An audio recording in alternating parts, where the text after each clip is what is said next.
Start. Sir, before I sit down, I want to touch on a third point, and that is about the port protection. As the House is aware, the Central Industrial Security Force Act has been enacted by both houses of Parliament. I had my own doubts whether it would be applicable to the ports, and I went on hammering the Home Ministry and the Ministry of Shipping to come to a decision about its applicability to the ports of the country. I am happy to announce to the House that in this August House, during the last session, the Honorable Home Minister was pleased to make an announcement that after considering every aspect and taking into consideration everything, the Home Minister had come to the conclusion that the Central Industrial Security Force Act would be applicable to all the ports of India.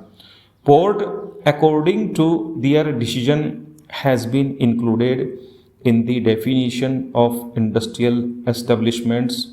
This is the position of the government.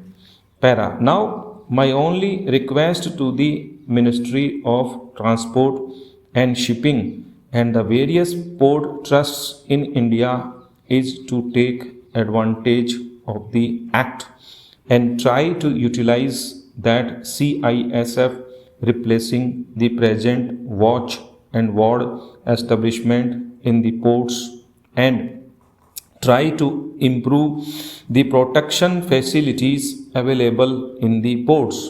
Since the major decision has been taken that the force would be available to the ports, I see no difficulty as to why the ports should not utilize that facility which has been granted to them. Therefore, I would plead with the minister, because he is a dynamic person, to take up things and get things moving, to take up this matter in a more serious manner with the chairman of the port trust and prevail upon him to see that the force which would be applicable to the ports is utilized by the ports for the protection of the goods under the charge of the various ports. These are the three things I wanted to raise, utilizing the opportunity of the Calcutta Port Amendment Bill, and I do hope that these will receive the attention of the minister and that the assurance which has not been fulfilled for 7 years will soon be fulfilled. Para.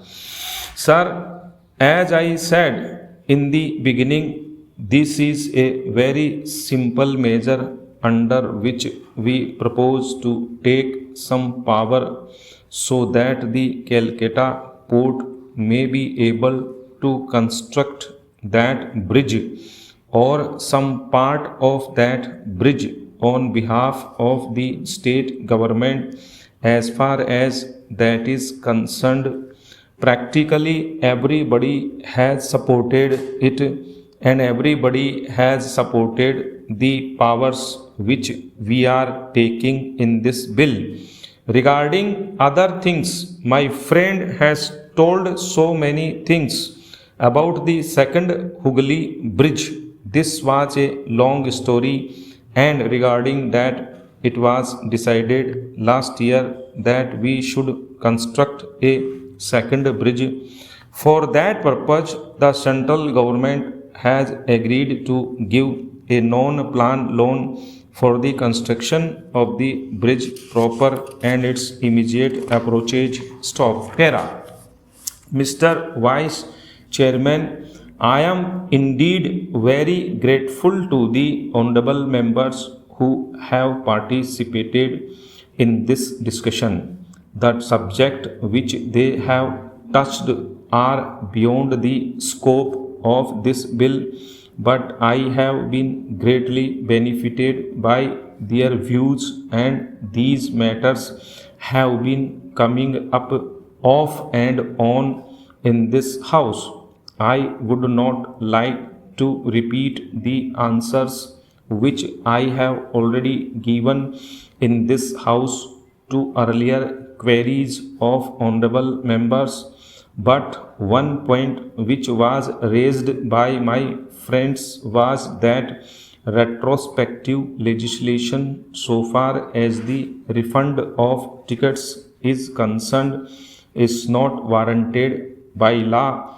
It is not that the railways did not have the power to deduct this amount, but what was provided in the Act itself was that in the Act itself they have said that Section 47 of the Indian Railways Act requires a railway company, or in the case of a railway administration, the central government shall make general rules for certain specific purposes, and many among these purposes there is one purpose providing for the accommodation and convenience of passengers and regulating the carriage of their luggage. Para. It was in exercise of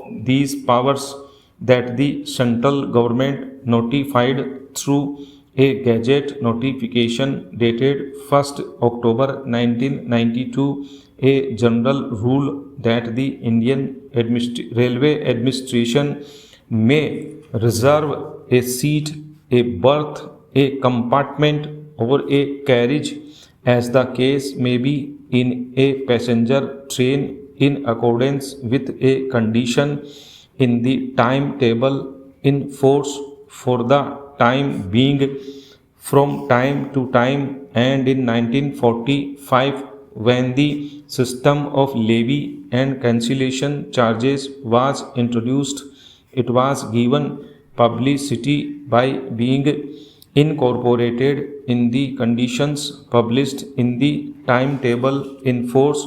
So we had the powers to make rules, and under those rules these things were published and given a wide publicity in the timetables. Stop. But subsequently it was a committee on subordinate legislation which held that the railways could possibly change this particular rule, and they should try to levy these deductions under the statute itself. So one can say not that we did not have powers, but possibly we had inadequate powers. So it is to meet this particular shortcoming that this particular section has been introduced in this bill. Para. The second point is with regard to the compensation which is paid to the victims of railway accidents. Honorable members have pointed out that we should have brought a more comprehensive bill because the statements made earlier by the minister in this house was that compensation for every person who die in railway accidents will be raised to rupees 50,000. We are very shortly going to introduce an insurance scheme in the railways, and this compensation will raised to rupees 50,000 for regions who lose their lives or get seriously injured in the railway accidents. The whole scheme has to be worked out and it will take time. I hope this will benefit the passengers. Stop.